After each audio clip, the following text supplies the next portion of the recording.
আপনারা কারা আর কেনই বা আমাকে এখানে বেঁধে রেখেছেন? সবটাই জানতে পারবেন মিস মৌ। তার আগে এখানে একটা সাইন করে দিন। আমি কেন সাইন করব? কে আপনারা? আমাকে ছেড়ে দিন প্লিজ। আমার বাবা খুব অসুস্থ, ওষুধ কিনে বাসায় নিয়ে যেতে হবে, প্লিজ আমাকে যেতে দিন। দেখুন মিস, আপনি যদি সাইন না করেন, এভাবে তর্ক করতে থাকেন, সরি টু সে, তাহলে আপনি আর আপনার বাবার কাছে ফিরে যেতে পারবেন না। তাই ভালোই ভালোই বলছি সাইনটা করে দিন। মেয়েটা এইভাবে শুনবে না, ফোনটা বের কর। ফোন বের করার কথা শুনে বউয়ের কলিজার পানি যেন শুকিয়ে গেল। এটা ভেবে লোকগুলো ওর সাথে কি করবে। হঠাৎ করে একটা লোক ফোনের একটা ভিডিও চালিয়ে দিয়ে বউয়ের মুখের সামনে ধরলো। মৌ যেন আকাশ থেকে পড়লো ভিডিওটা দেখে। কিছু লোক মৌয়ের বাবার রুমে জানালার কাছে দাঁড়িয়ে গান তাক করে আছে মৌয়ের বাবার দিকে। মৌ ভয়ে আর কিছু না বলে পেপারসটায় কি লেখা আছে এটা না দেখে সাইন করে দিল। প্লিজ এখন আমাকে ছেড়ে দিন। আপনারা যা বলেছেন আমি তাই করেছি, এখন প্লিজ আমাকে ছেড়ে দিন। হ্যালো স্যার, ম্যাম পেপারসে সাইন করে দিয়েছে। ওকে। কলটা কেটে দিয়ে লোকটি আমার দিকে তাকিয়ে হেসে দিয়ে বাকি লোকদের কি যেন একটা ইশারা করাই লোকগুলো বাইরে চলে গেল।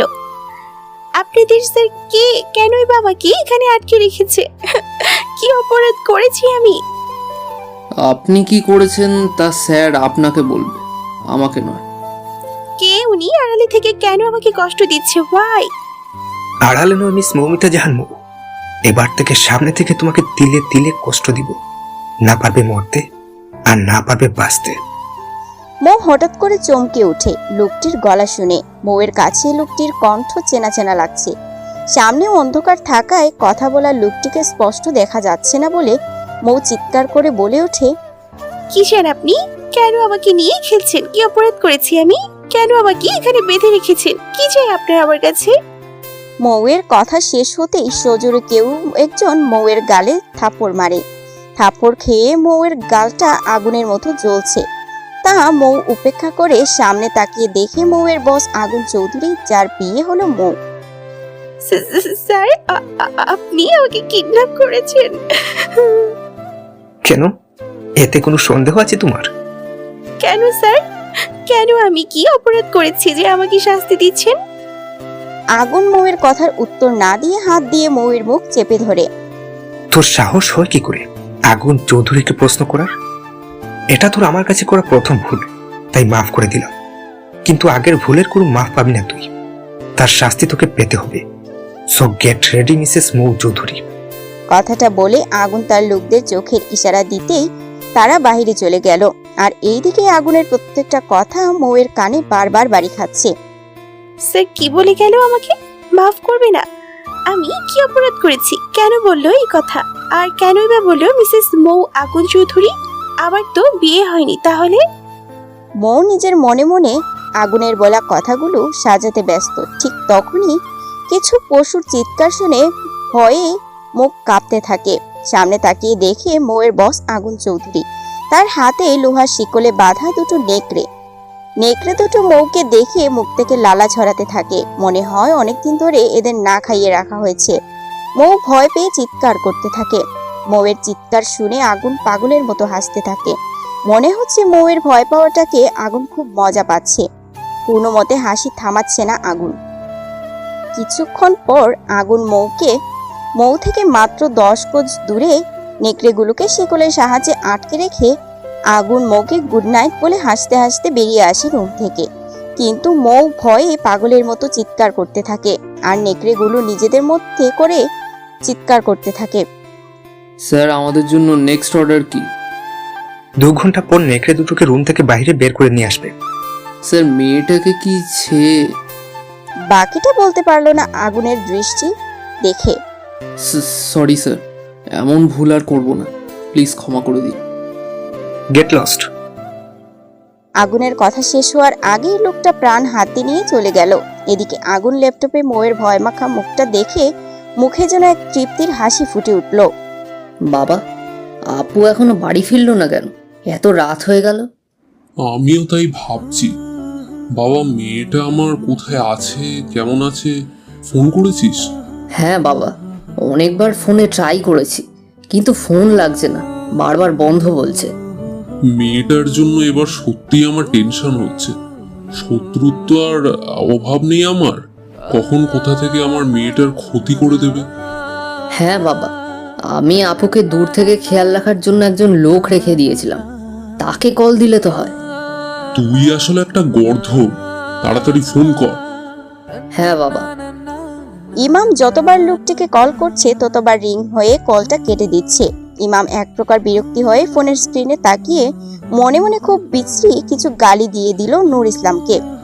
কি হলো ইমাম, পেলে তোমার রাখা লোকটি কে? না বাবা, রিং হয়ে যাচ্ছে কিন্তু ধরছে না। কথাটা শোনা মাত্র আরমান খানের মাথায় হাত দিয়ে বসে পড়লেন। স্যার প্লিজ আমাকে মারবেন না, আমি আর দ্বিতীয়বার এই ভুল করব না।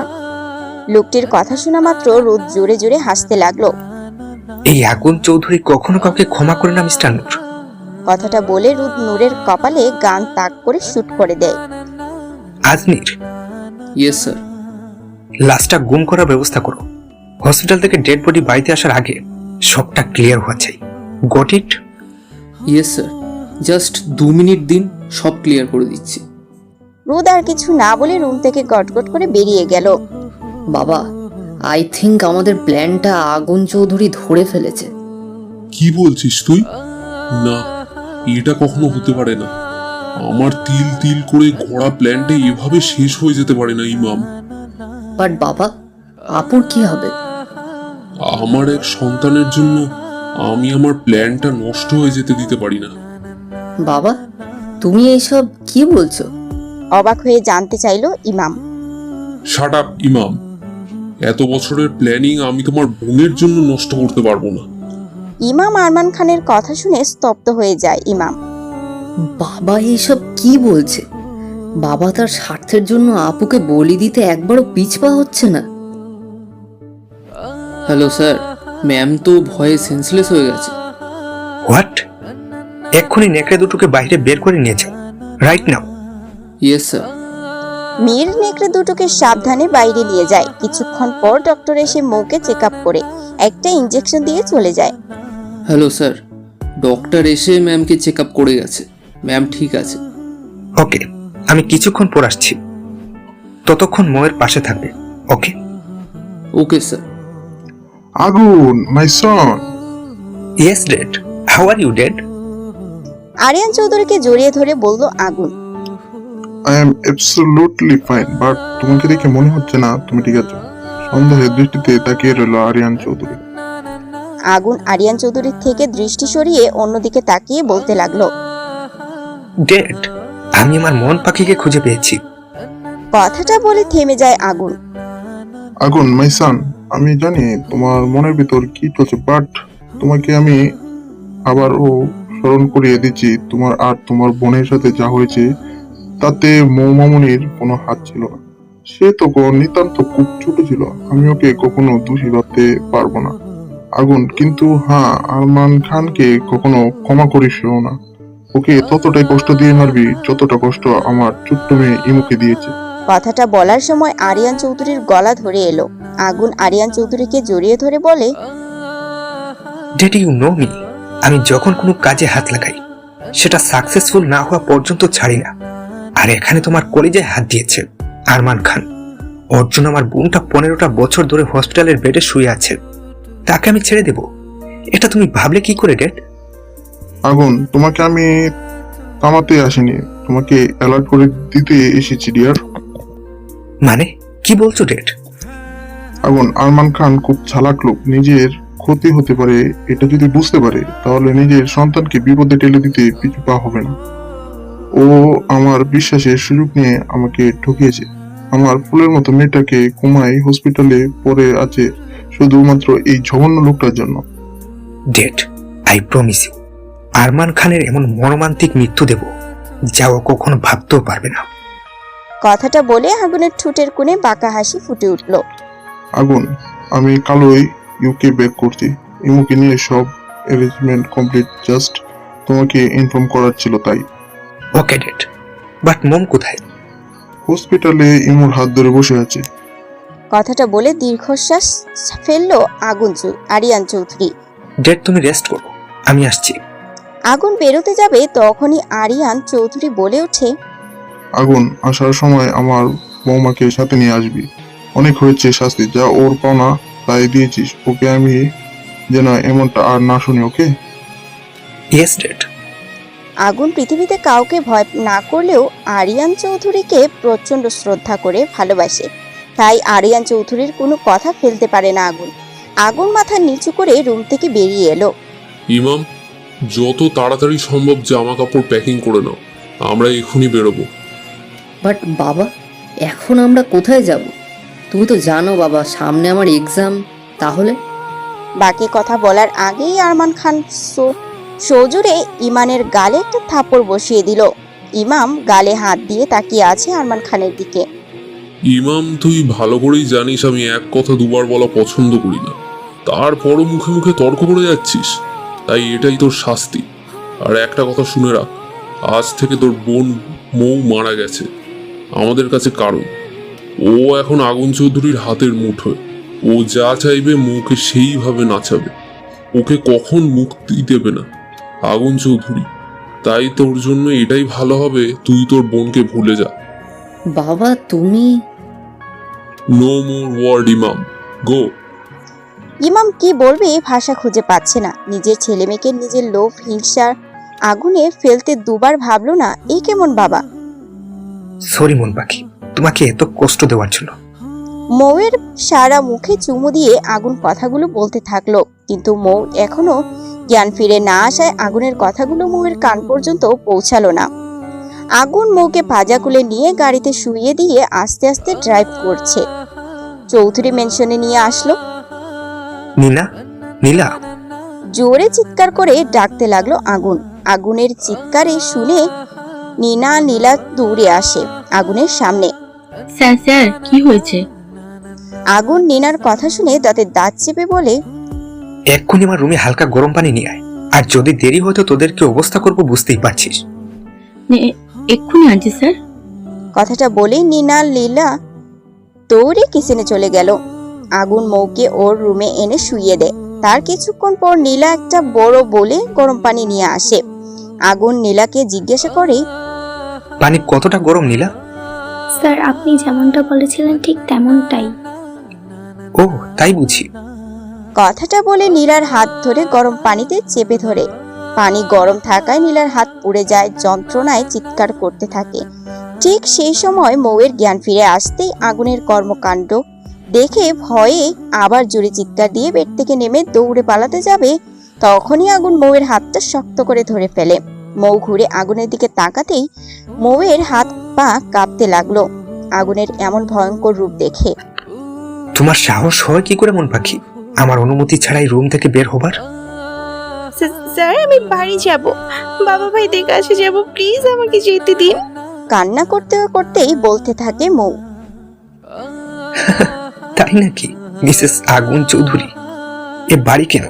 এ রুম থেকে বাইরে এক পা ফেলে দেখো, তোমার পা কেটে আমি তোমার বাবা আর ভাইকে পার্সেল করে পাঠিয়ে দিব। আগুনের কথা শুনে মৌয়ের কলিজা যেন কেঁপে ওঠে, কারণ কিছুক্ষণ আগে বাড়ির মেয়েদের সাথে করা ঘটনাটা মৌয়ের নিজের চোখে দেখেছে। তারপর এই হুমকির পরেই রুম থেকে বের হবার চেষ্টা করা কল্পনাও করতে পারছে না মৌ। কি করবে ভেবে উঠতে পারছে না মৌ। ঠিক সেই সময় আগুন মৌকে পাজা করে তুলে নিয়ে বেডের আবার শুইয়ে দেয়। নীলাকে ইশারা করে রুম থেকে বেরিয়ে যেতে। নীলা চোখের পানি মুছতে মুছতে রুম থেকে দৌড়ে বেরিয়ে গেল। মন পাখি, আমাকে তুমি রাগি দিও না প্লিজ। আমি রেগে গেলে যখন তখন কিছু একটা করে দিতে পারি, তাই আমি যা বলছি তুমি তাই করবে, কোনো প্রশ্ন ছাড়া। মনে থাকবে? আগুনের কথা শুনে মাথা নেড়ে সায় দেয় মৌ। মৌ কিছুতেই ওর সাথে কথা করা ব্যবহার মেনে নিতে পারছে না। কেন না এমন করছে আগুন, এটা বুঝতে না পেরে মৌ আগুনকে প্রশ্ন করে বসলো। স্যার, আমার সাথে এমন কেন করছেন? আমি কি অপরাধ করেছি? মৌ অবাক চোখে আগুনের দিকে তাকিয়ে আছে। আগুন হঠাৎ করেই রুম থেকে বের হয়ে গেল। মৌ ভাবতে থাকে আগুন কেন কিছু না বলে চলে গেল। ভাবতে ভাবতে সামনে তাকিয়ে দেখে আগুন এক রাশ কালো গোলাপ নিয়ে দাঁড়িয়ে আছে। কালো গোলাপ? হ্যাঁ, কালো গোলাপ তোমার প্রিয় ফুল, তাই না? হ্যাঁ স্যার, এটা আমার প্রিয় ফুল, কিন্তু আপনি জানলেন কি করে? মৌয়ের এমন প্রশ্ন শুনে আগুন বাঁকা হেসে মৌয়ের দিকে ঝুঁকে একটা কালো গোলাপ মৌয়ের কানের পিঠে গুজে দিল। আগুনের হঠাৎ করে এতটা কাছে আসাতে মৌ ভয় পেয়ে যায়, সাথে অন্যরকম এক ভালো লাগা কাজ করে মৌয়ের মনে। তখনই আগুন মৌয়ের কানে কানে ফিসফিস করে বলতে লাগলো, অনেক জ্বালিয়ে চমাকে, এবার আমার জ্বালানোর পালা। তৈরি থেকো মিসেস মৌ চৌধুরী। কথাটা বলে আগুন চলে যেতে নিলে মৌ আগুনকে স্যার বলে ডাক দেয়। আমি জানি তোমার মনে অনেক প্রশ্ন উকি মারছে, তবে তার উত্তর সময় হলে জানতে পারবে। আর সে পর্যন্ত আমার কথা মেনে চললে ভালো থাকবে, আর নয়তো। বাকিটা না বলে আগুন রুম থেকে বেরিয়ে গেল। কিছুক্ষণ পর নীলা একটা ট্রেতে মৌয়ের জন্য গরম স্যুপ নিয়ে আসে। মৌ মেয়েটাকে দেখে কিছু জিজ্ঞাসা করবে, ঠিক সেই সময় আরিয়ান চৌধুরী দরজায় নক করে। মৌ কিছু জিজ্ঞাসা করতে গিয়েও থেমে যায় আরিয়ান চৌধুরীকে দেখে। আরিয়ান চৌধুরী রুমে এসে কিছুক্ষণ মৌয়ের দিকে তাকিয়ে থাকে। কি ব্যাপার, লোকটাকে দেখে তো আমার বাবার বয়সের মনে হচ্ছে, কিন্তু আমার দিকে এভাবে তাকিয়ে আছে কেন? মাশাল্লাহ, আমার বৌমা তো খুব মিষ্টি দেখতে, যেমনটা আমার ছেলের কল্পনা করেছিল। মনে মনে কথাগুলো ভাবতে তাকে আরিয়ান চৌধুরী। তুমি তো মৌ, তাই না? জি। বেড থেকে উঠতে উঠতে জবাব দিল মৌ। তা দেখে আরিয়ান চৌধুরী বলে উঠল, মামনি, তোমাকে কষ্ট করে উঠতে হবে না, তুমি শুয়ে রেস্ট করো। কিন্তু আপনি মানে আপনাকে তো ঠিক। চিনলে না তাই তো? আরিয়ান চৌধুরী জবাব দিল, হ্যাঁ মানে মামনি, আমি তোমার স্যার, মানে আগুনের বাবা আরিয়ান চৌধুরী। কথাটা শোনা মাত্র মৌ বেড থেকে উঠে দাঁড়িয়ে সরি বলতে লাগলো। মামনি, তুমি বেড থেকে উঠছো কেন আর সরি বা বলছো কেন? এত ভয় পাবার কিছু নেই। এই যে স্যুপ রাখা আছে, তুমি এখনো খাওনি কেন? কোনো ব্যাপার না, আমি খাইয়ে দিচ্ছি। না স্যার, আপনাকে কষ্ট করতে হবে না, আমি নিজেই খেয়ে নিচ্ছি। মৌ সুপের বোলটা হাতে নিতেই আরিয়ান চৌধুরী মৌকে থামিয়ে দিয়ে সুপের বোলটা হাতে নিয়ে চামচে খানিকটা স্যুপ নিয়ে মৌয়ের মুখের সামনে ধরে। কিন্তু মামনি, আজ আমি যদি তোর বাবা হতাম, তাহলে কি এভাবে আমার হাতে নাকে ফিরিয়ে দিতে পারতি? মৌ কথাটা শুনে চোখ ভরে এলো, কারণ আরমান খান কখনো মৌকে ভালোবেসে খাইয়ে দেয়নি, উল্টো খুব খারাপ ব্যবহার করতো মৌয়ের সাথে। মৌয়ের চোখের পানি দেখে আরিয়ান চৌধুরী সুপের বোলটা রেখে সরি বলে যেতে নিলে মৌ বলে ওঠে, স্যার। সরি রে মামনি, আমি হয়তো তোমার উপর একটু বেশি অধিকার খাটিয়ে ফেললাম। আসলে কি জানো মামনি, আজ আমার ছোট মেয়েটা সুস্থ থাকলে হয়তো তোমার মতোই হতো। কথাটা বলতে বলতে আরিয়ান চৌধুরীর চোখ দিয়ে অঝরে পানি পড়ছে। মৌ কিছু না বলে আরিয়ান চৌধুরীকে বলে, ও আচ্ছা, তাহলে আমি কেউ না স্যার। এই তো বললেন আপনার ছোট মেয়ের মতো, তাহলে এখন আমাকে না খাইয়ে দিয়ে কোথায় যাচ্ছেন? আরিয়ান চৌধুরীর মুখে হাসি নিয়ে পুরো স্যুপটা মৌয়ের পাশে বসে খাইয়ে দিল। খাওয়া শেষ হতে মৌ আরিয়ান চৌধুরীকে বলে, স্যার আপনি এত ভালো, কিন্তু আপনার ছেলে মানে আগুন স্যার এতটা ভয়ঙ্কর কেন? আমার সাথে এমন কেন করছে? আর আমাকে বা মিসেস মৌ আগুন চৌধুরী বললো কেন? মৌয়ের এমন প্রশ্ন শুনে আরিয়ান চৌধুরীর মুখ কালো হয়ে গেল, কারণ মৌয়ের কাছে আসার আগেই আগুন পরিষ্কার করে বলে দিয়েছিল মৌয়ের কোনো প্রশ্নের উত্তর যেন না দেয় উনি। এখন কি বলবে মৌকে, সেটাই ভেবে যাচ্ছে আরিয়ান চৌধুরী। ডেট। আরিয়ান চৌধুরী আগুনকে দেখে যেন স্বস্তির নিঃশ্বাস পেল। এখন যদি আগুন না আসতো তাহলে নির্ঘাত সত্যি কথাটা মৌকে জানিয়ে দিত আরিয়ান চৌধুরী। ডেট, তোমাকে এক্ষুনি নিচে যেতে হবে, কিছু জরুরি ফাইলে তোমার সিগনেচার প্রয়োজন। আগুনের কথা শেষ হতেই আরিয়ান চৌধুরী রুম থেকে বেরিয়ে যেতে আগুন রুমে দরজা লক করে দেয়। এটা দেখে মৌ ভয়ে খামতে থাকে। আগুন মৌয়ের ভয়টাকে আরো একটু বাড়িয়ে দেওয়ার জন্য শার্টের বোতাম খুলতে খুলতে মৌয়ের দিকে এগিয়ে আসতে থাকে। মৌ আগুনের শার্ট খুলতে দেখে ভয়ে বেডের চাদর গায়ে জড়িয়ে নিয়ে ভয়ে কাঁপতে থাকে। স্যার প্লিজ আমার এত বড় সর্বনাশ করবেন না, আমাকে বাড়ি ফিরতে দিন। এমন মোমেন্টে ময়ের কথা শুনে আগুন তেড়ে এসে হাত দিয়ে মৌয়ের মুখটা চেপে ধরে। তোকে আমি আগেও বলেছি আমার রাগ তুলবি না, তাহলে সেটা তোর জন্য ভালো হবে না। কি রে বলিনি আমি? শক্ত করে মুখ চেপে ধরায় মৌ ব্যথায় কিছু বলতে পারছে না, শুধু কেঁদে যাচ্ছে। হঠাৎ করেই আগুন মৌকে জড়িয়ে ধরে। মৌ অনেক চেষ্টা করেও নিজেকে আগুনের থেকে ছাড়াতে না পেরে শান্ত হয়ে যায়। আগুন মৌকে ছেড়ে দিয়ে ওয়াশরুমে ঢুকে যায়। এদিকে মৌ কিছুতেই বুঝতে পারছে না কি হচ্ছে ওর সাথে। বাড়িতে যে একটা ফোন করবে সে উপায়ও নেই, কারণ মৌয়ের ফোন আগুনের কাছে। মৌ বেডের এক কোনায় জড়সড় হয়ে বসে ভাবছে 1 বছর আগের ঘটনা। মৌ আর কতদিন আমার ঘাড়ে বসে খেয়ে যাবি? যা এবার একটা চাকরি বাকরি করে আমাকে উদ্ধার কর। বাবা তুমি ভাবে কেন কথা বলছো? আমি তো চেষ্টা করে যাচ্ছি না, চাকরিটা না পেলে কি করব? চুপ, একদম চুপ। বিয়াদব মেয়ে, বাবার মুখে মুখে তর্ক করছো, লজ্জা করে না? একটা কথা কান খুলে শোনো, এই মাস পর থেকে যদি আমার হাতে টাকা না আসে তাহলে তোমাকে আমার বন্ধুর ছেলে মাহিমের সাথে বিয়ে দিয়ে দেবো। বাবা কি বলছো তুমি? এইসব তুমি ভালো করেই জানো মাহিম ভাই কতটা খারাপ একটা ছেলে। নেশা ছাড়া 1 মিনিটও থাকতে পারে না। রাস্তায় মেয়েদের দেখলে টিস করে, ইফটিজিং করে। এমন খারাপ ছেলের সাথে তুমি আমাকে বিয়ে দিতে চাও? হ্যাঁ, বিয়ে দেব। আমার কাছে টাকাই সব। তোকে ওর কাছে বিয়ে দিলে নগদ 10 লাখ টাকা দেবে বলেছে আমাকে। এখন তুই বল কি করবি? চোখের পানি মুছতে মুছতে বলল, বাবা আমি আগামী মাস থেকে তোমার হাতে টাকা তুলে দিব, কিন্তু তার বিনিময়ে দয়া করে ওই লম্পট মাহিমের সাথে আমাকে বিয়ে দিও না। ঠিক আছে, তবে মনে রাখিস আগামী মাস থেকে তুই আমাকে টাকা দিবি। কথাটা বলে আরমান খান বাড়ি থেকে বেরিয়ে পড়ল। ঠিক সেই সময়ে মৌয়ের ছোট ভাই ইমাম এসে বলল, আপু দেখ না, আজ আবার তোর নামে 1000টা কালো গোলাপ দিয়ে গেল। মৌ পিছনে তাকিয়ে দেখি সত্যি আজও 1000টা কালো গোলাপ এসেছে, কিন্তু কে দিয়ে যাচ্ছে, কেন দিচ্ছে মৌ নিজেও বুঝতে পারছে না। আপু কয়েক বছর ধরে প্রতিদিন 1টা 2টো 3টে করে 1000টা কালো গোলাপ তোর নামে আসছে, কিন্তু কে দিচ্ছে সেই বিষয়ে এখনো জানতে পারলাম না। ইমাম এটা তো আমিও জানি না কে করছে এটা, আর কে জানলো বা কি করে আমার প্রিয় ফুল কালো গোলাপের কথা। যাই হোক ইমাম আমি বের হচ্ছি, কিছু চাকরির ইন্টারভিউ দেওয়ার আছে, ভাগ্য ভালো থাকলে চাকরিটা হয়ে যাবে আজ। বেস্ট অফ লাক আপু। Thank you. মৌ রুমে গিয়ে ড্রেস চেঞ্জ করে কালো রঙের একটা 3 পিস পরে নিয়ে তার উপর ক্রিম কালারের ওড়না দিয়ে হিজাবটা বেঁধে নিয়ে ব্যাগ নিয়ে বেরিয়ে পড়ে। ইমাম, বউয়ের পিছু নাও। কোথায় যায় কি করে সব ইনফরমেশন আমার চাই। কিন্তু বাবা, আপুর পিছু নেওয়া প্রয়োজন কেন? সেটা তোমার না জানলেও চলবে। তোমাকে যা বললাম তাই করো, আদারওয়াইজ আমি অন্য কিছু করতেও বাধ্য হব। না বাবা, যাচ্ছি। প্রথম ইন্টারভিউটা ভালোই হলো, কিন্তু মনে হয় না ওখানে আমার চাকরিটা হবে। এখন আজকের মতো লাস্ট ইন্টারভিউটা দিব। মৌ চৌধুরী গ্রুপ অফ ইন্ডাস্ট্রিতে অফিস রুমে বসে আছে 2 ঘন্টা যাবত, কিন্তু এখনো কেউ মৌয়ের নাম ধরে ডাকছে না। বিষয়টা খুবই বিরক্তিকর লাগছে মৌয়ের কাছে। মৌ রিসেপশনে গিয়ে জানতে চায়, ইন্টারভিউটা কখন শুরু হবে? আসলে গত 2 ঘন্টা যাবত অপেক্ষা করছি, কিন্তু কেউ এখনো ডাকছে না।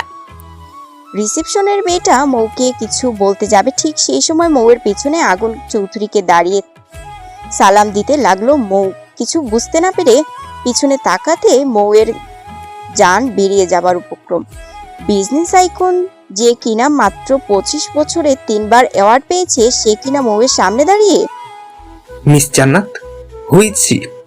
স্যার, উনি চাকরি ইন্টারভিউ দিতে এসেছে। ওকে আমার কেবিনে পাঠিয়ে দিন, 2 মিনিট পর। কথাটা বলে আগুন গটগট করে কেবিনে চলে গেল। আর এদিকে জান্নাত অবাক হয়ে দাঁড়িয়ে আছে। আগুনের কথাটা ঠিকমতো হজম করতে পারছে না জান্নাত।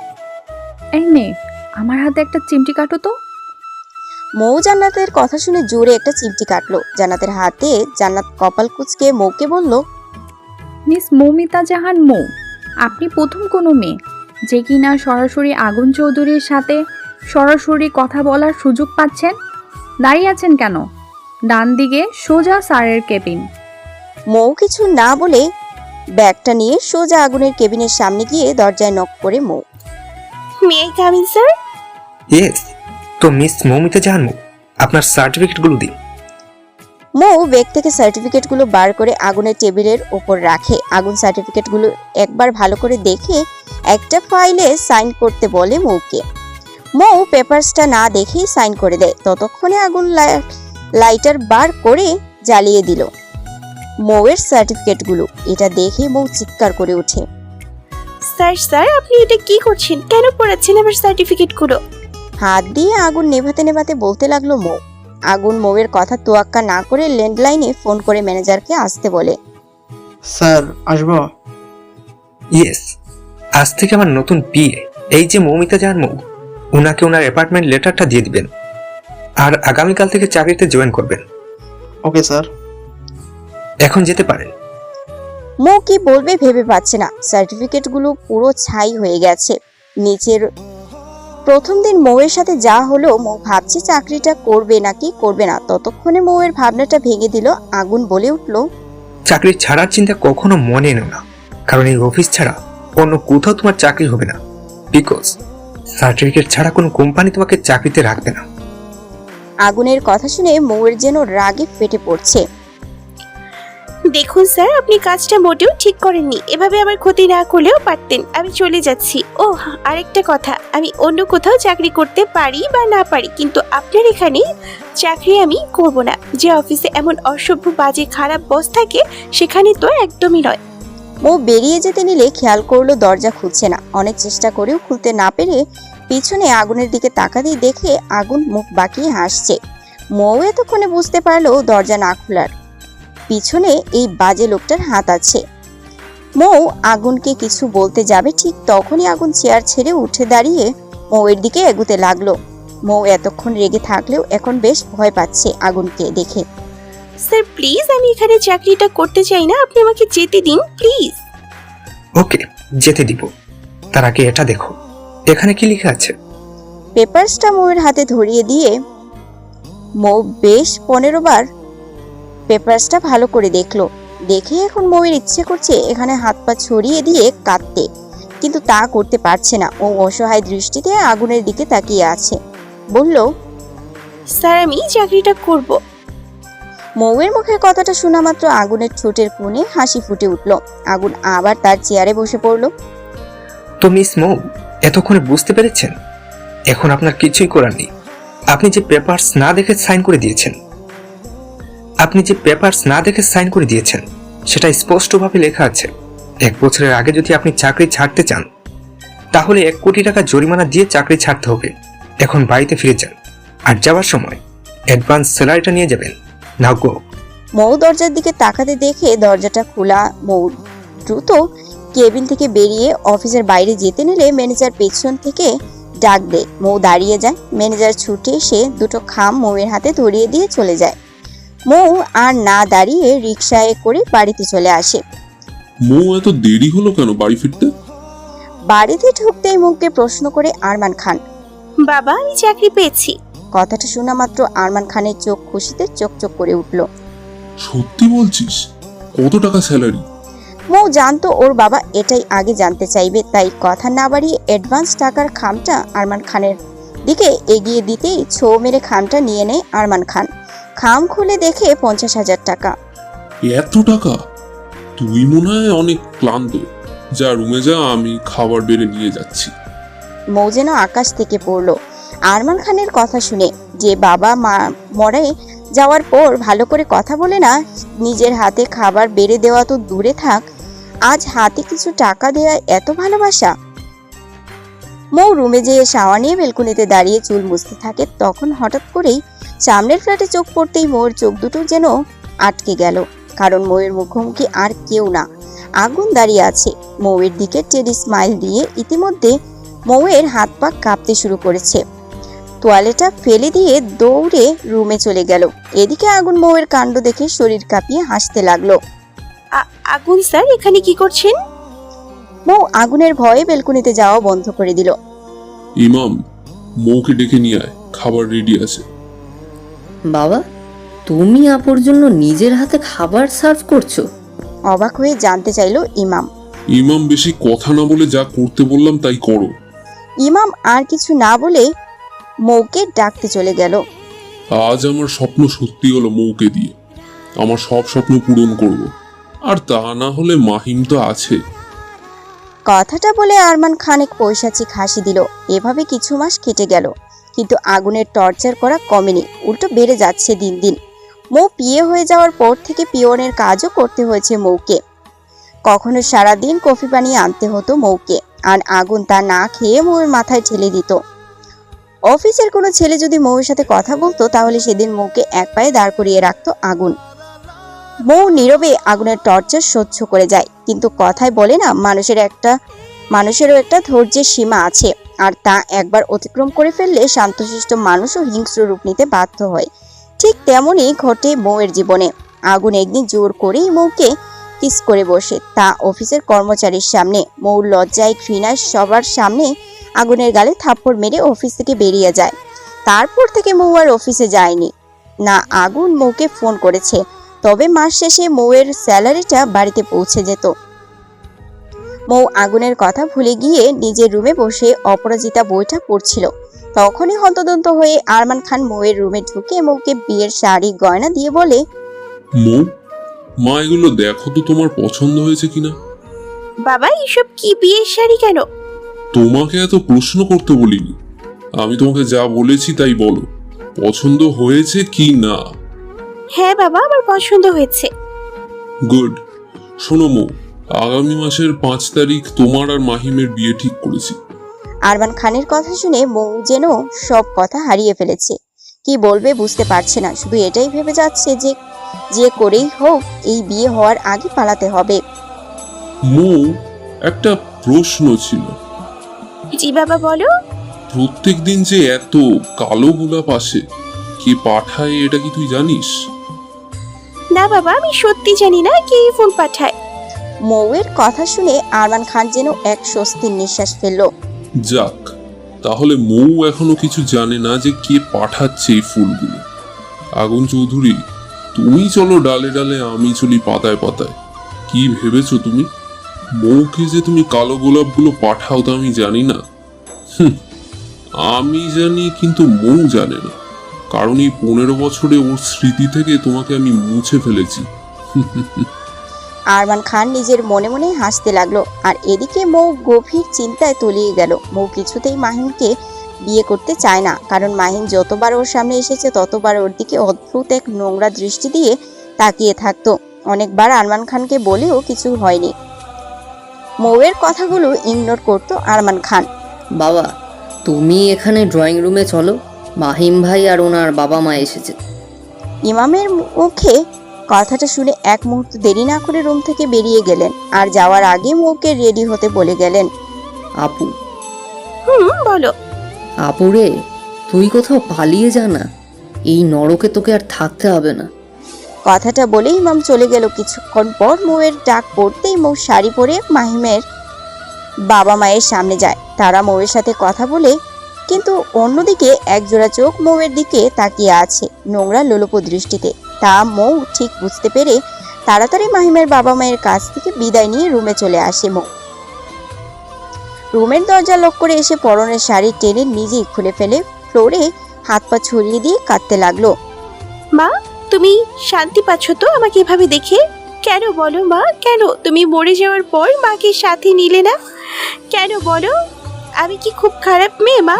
তার জন্য আমাকে এমন শাস্তি দিলে কেন মা? কেন আমার সাথে এমন কেন হয়? কি অপরাধ করেছি আমি যার কারণে আমাকে একা রেখে এভাবে স্বার্থপরের মতো চলে গেলে? মা জানো, বাবা না আর আগের মতো আমাকে ভালোবাসে না। তুমি চলে যাওয়ার পর আমার সাথে ভালো করে কথাও বলে না, আগের মতো আদরও করে না, খুব খারাপ ব্যবহার করে। আচ্ছা মা, আমি কি বাবার সৎ মেয়ে? বলো না মা, বলো। তাই জন্যই কি ওরকম মাতাল নেশাখোর বাজে ছেলের হাতে আমাকে তুলে দিতে চাইছে, যে কিনা মেয়েদের শরীর ছাড়া আর কিচ্ছু বোঝে না? মা গো, তুমি মরে যাওয়ার সময় আমাকে কেন সাথে নিলে না মা? কেন নিলে না? মৌ ওর মায়ের ছবি হাতে নিয়ে ছবির দিকে তাকিয়ে কাঁদতে কাঁদতে কথাগুলো বলল, কিন্তু মৌ জানে না দূর থেকে কেউ একজন মৌয়ের কষ্ট দেখে সেও কষ্ট পাচ্ছে। দেখতে দেখতে আরো একটা মাস কেটে গেল। এর মাঝে মাহিন আর মৌকে ডিস্টার্ব করার জন্য এ বাড়িতে আসেনি, শুধু একবার মাহিমের বাবা মা এসেছিল বিয়ের শপিং গুলো দেখাতে। মৌ এবার নিজে ডিসিশন নিয়েছে এ বিয়ে করবে না, সে যে করেই হোক পালাবে। কিন্তু এমন কোনো এক্সকিউজ চাই যেটা বললে অনায়াসে মৌকে আরমান খান বাড়ি থেকে বেরোতে দেবে। মৌয়ের মাথায় আসলো অফিসের কথা। আইডিয়া, বাবা যদি বলে অফিসে এমার্জেন্সি ডেকেছে তাহলে হয়তো আর বারণ করতে পারবে না। যদিও বা ইমামকে সাথে পাঠায় তাহলেও আমার সাথে দিবে। এখন বাবাকে বলতে হবে। মৌ আরমান খানের রুমের সামনে এসে দরজায় নক করতেই আরমান খান ভিতরে আসতে বলে। মৌ, তুমি এখন এই সময় কি ব্যাপার? কপাল কুঁচকে জানতে চাইলো আরমান খান। বাবা অফিস থেকে ফোন এসেছে, আমাকে এমার্জেন্সি যেতে বলেছে অফিসে। আরমান খান কিছুক্ষণ চুপ থেকে বলে উঠলেন, ঠিক আছে যাও, তবে সন্ধ্যার আগে বাড়িতে চলে আসবে। বিয়ের আগে বাইরে এত যাতায়াত করা ভালো না। জি বাবা, আমি সন্ধ্যার আগেই বাড়িতে ফিরবার চেষ্টা করব। মৌ রুম থেকে বেরিয়ে হাফ ছেড়ে বাঁচলো। নিজের রুমে গিয়ে ড্রেস চেঞ্জ করে নিজের জমানো কিছু টাকা নিয়ে বেরিয়ে পড়লো মৌ। কিন্তু ভাগ্যের কি নির্মম পরিহাস, বাড়ি থেকে বের হয়ে কিছু দূর যেতেই একটা প্রাইভেট কার সামনে থামিয়ে একটা রুমাল দিয়ে মৌয়ের মুখ চেপে ধরে সাথে সাথে মৌ জ্ঞান হারিয়ে পড়ে যায়। তারপর জ্ঞান ফেরার পর মৌ নিজেকে আবিষ্কার করলো অন্ধকার একটা রুমে, যেখানে মৌকে একটা চেয়ারের সাথে হাত পা বেঁধে রেখেছে। হঠাৎ করে দরজা খোলার শব্দ পেয়ে মৌ চমকে যায়। মৌকে এভাবে চমকাতে দেখে আগুন বলে, মন পাখি, এভাবে ভয় পাচ্ছ কেন? আমি বাঘ না ভালুক? যাও ফ্রেশ হয়ে আসো। আগুনের কোনো কথাই যেন মৌয়ের কানে পৌঁছাচ্ছে না। মৌ যেন কোনো এক ঘোরের ভিতরে আছে। আগুন মৌকে নিশ্চুপ দেখে রেগে যায়। হুট করে মৌকে কোলে তুলে নিয়ে ওয়াশরুমে ঢুকে যায় আগুন। কি করছেন কি স্যার, আমাকে নামিয়ে দিন প্লিজ। এদিকে মৌয়ের চোখ বন্ধ করে কথাগুলো বলতে থাকলো। আগুনের প্রথমে রাগ হলেও এখন বেশ মজা পাচ্ছে মৌয়ের কাণ্ড দেখে। আগুন বেশ বুঝতে পারছে শুধু টাওয়েল পরা দেখে মৌ চোখ বন্ধ করে আছে। আগুন শাওয়ারের নিচে মৌকে দাঁড় করিয়ে শাওয়ার অন করে দিল। মৌয়ের সাথে সাথে আগুনও আবার ভিজতে লাগলো। স্যার আমার ঠান্ডা লাগছে, প্লিজ শাওয়ারটা অফ করুন। আগুন শুধু মৌয়ের কাপা কাপা ঠোঁটের দিকে তাকিয়ে আছে। মৌ আগুনের কোনো রেসপন্স না পেয়ে চোখ মেলে আগুনের দিকে তাকিয়ে বলতে যাবে, ঠিক তখনই আগুন মৌয়ের ভেজা ঠোঁটে নিজের ঠোঁট ডুবিয়ে দিল। মৌ আগুনের থেকে নিজেকে ছাড়ানোর চেষ্টা করতে গেলেই আগুন মৌয়ের হাত দুটো দেয়ালের সাথে চেপে ধরে ঠোঁট ছেড়ে দিয়ে গলায় মুখ ডুবিয়ে দেয়। মৌ এইসব সহ্য করতে না পেরে কাঁদতে থাকে। হঠাৎ করে আগুনের ঘোর কাটতেই এক ঝটকায় মৌয়ের থেকে নিজেকে ছাড়িয়ে নেয় আগুন। মৌ সাথে সাথে বসে পড়ে কাঁদতে থাকে। আগুন কিছু না বলে রুমে গিয়ে কাবার্ড থেকে আগুনের একটা শার্ট আর ট্রাউজার নিয়ে ওয়াশরুমে ঢুকে যায়। আমি আর সহ্য করতে পারছি না স্যার, প্লিজ এবার আমাকে মুক্তি দিন প্লিজ। আগুন মৌয়ের কথার কোনো তোয়াক্কা না করে মৌয়ের শরীর থেকে কাপড় টেনে ছিঁড়ে ফেলে শার্ট আর ট্রাউজার পরিয়ে দিল। মৌয়ের কোনো কথাই শুনল না আগুন। মৌ অনবরত কেঁদে যাচ্ছে। একটা মেয়ের কাছে সব থেকে বড় সম্পদ হচ্ছে তার সম্মান, যা আগুন তার থেকে কেড়ে নিল। ভাবতেই মৌ হাত দিয়ে মুখ থেকে কাঁদতে লাগলো। নেকা কান্না বন্ধ করো মন পাখি, এমন কিছু এখনো করিনি যার জন্য তুমি এভাবে মরা কান্না করছো। আগুনের কথা শুনে মৌ রেগে আগুনকে থাপ্পড় মারে। এত জোরে মারে ওয়াশরুমে থাপ্পড়ের শব্দ বারবার রিপিট হতে থাকে। আগুন হাতের মুঠো শক্ত করে ফেলে চোখ বন্ধ করে একটা জোরে নিঃশ্বাস নিয়ে মৌকে আর কোলে নিয়ে বেডের ওপরে ছুঁড়ে মারে। মৌ ভাবতেও পারেনি আগুন এমন কিছু করবে, কিন্তু যখনই আগুনের মুখের দিকে তাকাতেই মৌ যেন ভয়ে কুঁকড়ে গেল। আগুন ধীরে ধীরে মৌয়ের দিকে আগতেই মৌ বেড থেকে নেমে দৌড়ে বেরিয়ে গেল রুম থেকে। How dare she! রেগে টেবিলের ওপরে রাখা পানির গ্লাসটা ফ্লোরে ছুঁড়ে মেরে রাগে ফুঁসতে থাকলো আগুন।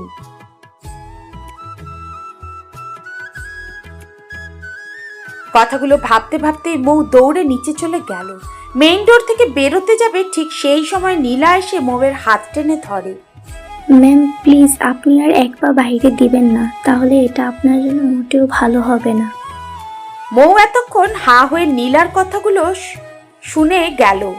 তারপর হঠাৎ করে মৌ নীলার হাত ছুটিয়ে বাহিরে দৌড় দিল। এইসব কি আঙ্কেল? মৌ কোথায়? না মানে বাবা, আসলে মৌকে কোথাও খুঁজে পাচ্ছি না। মৌ অফিসে যাওয়ার কথা বলে বেরিয়েছিল, কিন্তু এখনো বাড়িতে ফিরল না। আগুন চৌধুরীর কথা মাহিমকে জানতে দিলে চলবে না, তাহলে বড়সড় সমস্যার মধ্যে পড়তে হবে আমাকে। পুলিশের কাছে না যেয়ে আমার বাগান বাড়িতে কি করছেন বলুন তো? চলুন এক্ষুনি চলুন, পুলিশের কাছে যেতে হবে, যে করে হোক আমার মৌকে চাই। এতদিন নিজেকে সংযত রেখেছি বৈধভাবে ওকে নিজের করে নিব বলে, না হলে তো কবেই আমার এই বাগান বাড়িতে তুলে নিয়ে বাসর করে ফেলতাম। তবে জোর করে সব পাওয়াটা মজার না, তাই এত কাঠখড় পরিয়ে বিয়ে করতে রাজি করানোটা বৃথা হয়ে যেতে আমি কিছুতেই দিব না। মুখ কিছুতেই না। না মাহিম, বাবা, পুলিশের কাছে আমরা যেতে পারবো না। তাহলে আমার মেয়েটার চরিত্রে কালো দাগ ফেলবে সমাজের লোকেরা। আমি চাই তুমি কিছুদিন অপেক্ষা করো, দেখো মৌ ফিরে আসে কিনা। কারণ আমার মনে হয় মৌ বিয়েটা এখন করতে চায় না বলে এমন একটা কাজ করেছে। তুমি একটু সময় দাও মাহিম, দেখবে ও ঠিক ফিরে আসবে। যে করে হোক মাহিমকে বিয়েটা পিছাতে রাজি করাতে হবে, নয়তো সব কিছু সবার সামনে এসে পড়বে। ওকে আঙ্কেল, আমি আর 1 উইক ওয়েট করব। যদি এই সময়ের ভিতর মৌ বিয়েতে রাজি হলে ভালো, নয়তো এমন অবস্থা করব আমি নিজেকে দেখে শিউরে উঠবে। কথাটা বলেই রাগে হনহন করে বেরিয়ে গেল মাহিম। বাবা, কি বলবে বলো, আমার তাড়া আছে। একটা সত্যি কথা বলবে আমাকে? কি কথা জানতে চাও, তাড়াতাড়ি বলে ফেলো। তুমি কি সত্যিই আমাদের বাবা, নাকি সৎ বাবা? ইমামের হঠাৎ মনে হলো বা গালটা জ্বলে যাচ্ছে, সাথে কানটাও ঝিনঝিন করছে। গাল ধরে দাঁড়িয়ে আছে ইমাম। নেক্সট টাইম আমাকে এরকম প্রশ্ন করার আগে এই থাপ্পড়টার কথা মনে রেখে প্রশ্ন করবে, অন্যথায় এর থেকেও কঠিন সাজা পেতে হবে তোমাকে। আরমান খান আর কিছু না বলে ব্যাগ নিয়ে বাড়ির বাহিরে চলে গেল। এদিকে ইমাম গালে হাত দিয়ে নিজের মনে মনেই প্রশ্ন করে যাচ্ছে, সত্যি কি আরমান খান আমাদের বাবা, নাকি সৎ বাবা? আপুরে, তুই বেঁচে গেছিস পালিয়ে, সেখানে থাকিস, ভালো থাকিস। কথাটা বলতে বলতে ইমামের 2 চোখ থেকে পানি গড়িয়ে পড়ল। ম্যাম ম্যাম প্লিজ উঠুন, তাড়াতাড়ি সকাল হয়ে গেছে। স্যার ভীষণ পাগলামি করছে, আপনি যদি না যান তাহলে স্যারকে শান্ত করা সম্ভব না। উফ, আর একটু ঘুমোতে দে না ইমাম, সকাল সকাল জ্বালাস না তো। ম্যাম আমি ইমাম না, নীলা, উঠুন প্লিজ। এবার নীলা বেশ জোরেই চিৎকার করে বলায় মৌ শোয়া থেকে হুট করে উঠে বসে চারিদিকে তাকিয়ে দেখতে থাকে। ও গড, অ্যাটলিস্ট ঘুম থেকে উঠলেন। থ্যাংক ইউ নীলা, রাতে তোমার রুমে আমাকে থাকতে দেওয়ার জন্য। তুমি যদি রাতে আমাকে না আটকাতে তাহলে শিওর আমার লাশটাও কেউ খুঁজে পেত না। ম্যাম এভাবে থ্যাঙ্কস দেওয়ার কিছুই নেই, আপনি আমার স্যারের ভালোবাসা। আপনার সেফটির জন্য আমার জান দিতেও আমি একবারও ভাববো না। ওয়েট ওয়েট ওয়েট, কি বলছো তুমি এসব? আমি স্যারের ভালোবাসা? ম্যাম আপনার প্রশ্নের উত্তর আমি পরে দিব, তার আগে প্লিজ স্যারের রুমে যান। স্যার রাত থেকে রুমের দরজা বন্ধ করে রেখেছে, কেউ সাহস পাচ্ছে না দরজা নক করার। তাহলে আমাকে কেন বলছো? এক ঢোক গিলে বলল মৌ। কারণ আর সবাইকে কিছু বললে আপনাকে কিছু বলবে না। শিওর আপনি চলুন আগে। নীলা মৌকে ঠেলে ঠুলে আগুনের রুমের সামনে দাঁড় করিয়ে দিল। মৌ এবার না চাইতে ওর দরজায় একবার নক করে বসলো। সাথে সাথেই আগুন দরজা খুলে মৌয়ের এক হাত টান দিয়ে ভেতরে নিয়ে দরজা লক করে দিয়ে মৌকে বেডের ওপর ছুঁড়ে মারল। তোর সাহস হয় কি করে আমার অনুমতি ছাড়া আমার রুম থেকে বের হবার? রেগে বলতে থাকে আগুন। স্যার আমি সরি, আমার ভুল হয়ে গেছে, প্লিজ আমাকে ক্ষমা করে দিন। আগুনের ভয়ে মৌর চোখের পানি নাকের পানি একসাথে করে ফেলল। আগুন মৌয়ের চোখের পানি দেখে কিছুটা নরম হয়ে যায়।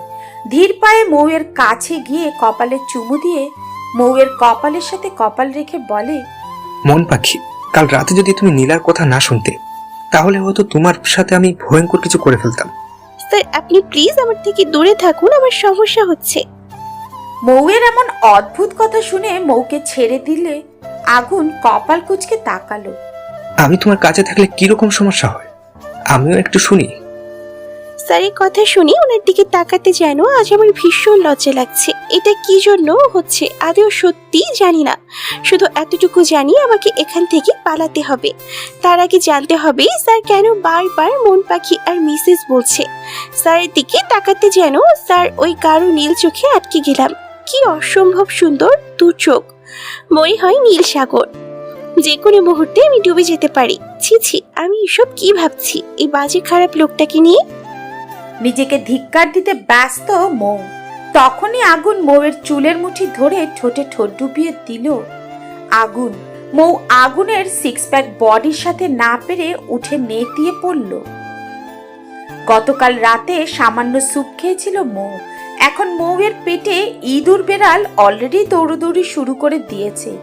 এখন আবার ঠোঁটের ওপর এমন অত্যাচার মৌ সহ্য করতে পারল না। দম বন্ধ হয়ে আসছিল, তখনই আগুন মৌকে ছেড়ে দিয়ে হাঁপাতে লাগলো, সাথে মৌও। নেক্সট টাইম আমার অবাধ্য হলে এর থেকেও কঠিন শাস্তি তোমাকে পেতে হবে মন পাখি। খাবারে তোমার জন্য ড্রেস রাখা আছে, ফ্রেশ হয়ে নিচে এসো, ব্রেকফাস্ট করব, মনে থাকবে? মৌ ভয় পেয়ে মাথা নেড়ে সম্মতি জানালো। আগুন গায়ে শার্ট জড়িয়ে নিয়ে নিচে চলে গেল। নীলা এদিকে আয়। জি স্যার। তোর হাত দেখি। নীলার হাত ধরে স্যার আমি ঠিক আছি, কিছু হয়নি। হাত সরিয়ে নিয়ে তোর কাছে কিছু জানতে চেয়েছি আমি। চোখ গরম করে বলল আগুন। না মানে স্যার। দেখ নীলা, রাগের মাথায় কাল তোকে হার্ট করলাম, কিছু মনে করিস না। না স্যার, আমি কিছু মনে করিনি। রাস্তা থেকে কুড়িয়ে এনে এত বড় রাজপ্রাসাদে থাকতে দিয়েছেন, খেতে দিয়েছেন, আমার মতো অনাথকে বোনের আদর ভালোবাসা দিয়েছেন। এখন বলছেন আমি কিছু মনে করব? কখনো না। তবে স্যার একটা কথা বলবো। বল। স্যার ম্যামকে তো সব সত্যিটা বলে দিলে তো আর ম্যাম পালাতে চায় না, চাইতো না, আপনাকে বুঝতে পারতো। নীলা, ব্রেকফাস্ট রেডি কর। কথাটা বলেই আগুন ডাইনিং এর চেয়ার টেনে বসে পড়ল। কিছুক্ষণ পর পর আগুন ঘড়ি দেখছে, দেখতে দেখতে প্রায় 30 মিনিট হতে চলল, কিন্তু মৌয়ের নিচে আসার নাম নেই। এবার আগুন বেশ বিরক্ত হয়ে চেয়ার থেকে উঠতে যাবে, ঠিক তখনই ওপর থেকে মৌকে নামতে দেখলো। লাল রঙের শাড়ি পরা ভিজে চুলগুলো ছেড়ে দেওয়ায় টুপটুপ করে চুল থেকে পানি পড়ছে। মৌকে দেখে মনে হচ্ছে মাত্রই সদ্য ফুটে ওঠা একটা লাল গোলাপ। ভাবতেই আগুনের ঠোঁটের হাসি ফুটে উঠল। স্যার স্যার কি হলো? হঠাৎ করে মৌয়ের গলা পেয়ে আগুনের ধ্যান ভাঙে। ওদিকে নীনা মুখ টিপে টিপে হাসতে লাগলো। এটা দেখে আগুন টেবিলের ওপরে রাখা পানির গ্লাসটা ফ্লোরে ছুঁড়ে মারে। মৌ ভয় পেয়ে আগুনের সামনে থেকে যেতে নিলে আগুন মৌয়ের হাত ধরে ফেলে। এদিকে মৌ আগুনের দিকে করুণ দৃষ্টিতে তাকিয়ে বলল, স্যার আপনি প্লিজ শান্ত হন, আমি কোথাও যাচ্ছি না, এখানেই আছি। এখানে বসো। স্যার এই কথা মতো চেয়ারে চুপ করে বসে পড়লাম। নীলা ঝটপট আগুন আর মৌকে চা নাস্তা দিল। মৌ কিছুই না খেয়ে চুপ করে বসে রইল। আগুন চাটা মুখে নিতেই দেখে মৌ না খেয়ে চুপ করে বসে আছে। আগুন চাটা নিচে রেখে ব্রেড হাতে নিয়ে মৌয়ের মুখে ঢুকিয়ে দেয়। আচমকা এমন ঘটনার জন্য মৌ মোটেও প্রস্তুত ছিল না। কোনোভাবেই খাবারটা খেয়ে রাগী কণ্ঠে আগুনকে কিছু বলতে যাবে, তখনই আগুনের ফোনটা বেজে ওঠে। কাজটা কমপ্লিট? ইয়েস স্যার, আপনি যেভাবে বলেছিলেন সেভাবে আমি কাজটা করেছি। তবে ছেলেটি বেশ সমস্যা করছে, মানে খুব চেঁচামেচি করছে। ইউ ইডিয়েট, কি করে একটা ছেলেকে হ্যান্ডেল করতে হয় তা এখনো শিখিসনি? Sorry sir. Sorry my foot. ছেলেটিকে অজ্ঞান করে রাখ, আমি আসছি। Okay sir. আগুনের ফোনের কথা শেষ হতেই সামনে তাকিয়ে দেখে মৌ অবাক দৃষ্টিতে ওর দিকেই তাকিয়ে আছে। মন পাখি প্লিজ, এভাবে আমার দিকে তাকিয়ে থেকো না, নিজেকে কন্ট্রোল করতে পারি না। ছি, আপনি এসব কি বলছেন স্যার? আর আপনি কোন ছেলেটিকে আটকে রেখেছেন? জানতে চাও মন পাখি? মৌ মাথা নাড়িয়ে সম্মতি জানাতেই আগুন এক গ্লাস দুধ নিয়ে মৌকে জোর করে খাইয়ে দিয়ে মৌকে তার কোলে নিয়ে গাড়িতে বসিয়ে সিট বেল্ট লাগিয়ে দিয়ে গাড়ি নিয়ে বেরিয়ে পড়ল। আগুনের হুট করেই মৌকে নিয়ে যাওয়া দেখে ছাদে দাঁড়িয়ে নীলা হাসতে লাগলো। নীলার হাসি দেখে নীনা প্রশ্ন করলো, কি ব্যাপার নীলা, এরকম পাগলের মতো হাসছিস কেন? কি হয়েছে? হাসবো না নীনা, কি বলছিস? জানিস আগুন স্যার ম্যামকে কোথায় নিয়ে গেছে? না, আমি জানবো কি করে? বল, তুই বল, কোথায় গেল? ম্যামের সব প্রশ্নের উত্তর দিতে। হোয়াট, রিয়েলি নীলা? তাহলে তো বেশ ভালো। না না, খুব খুব ভালো হবে। এখন শুধু সময়ের অপেক্ষা নীনা, চল নিচে চল, স্যারের রুমটা সাজিয়ে ফেলি ম্যামের প্রিয় ফুল দিয়ে। চল।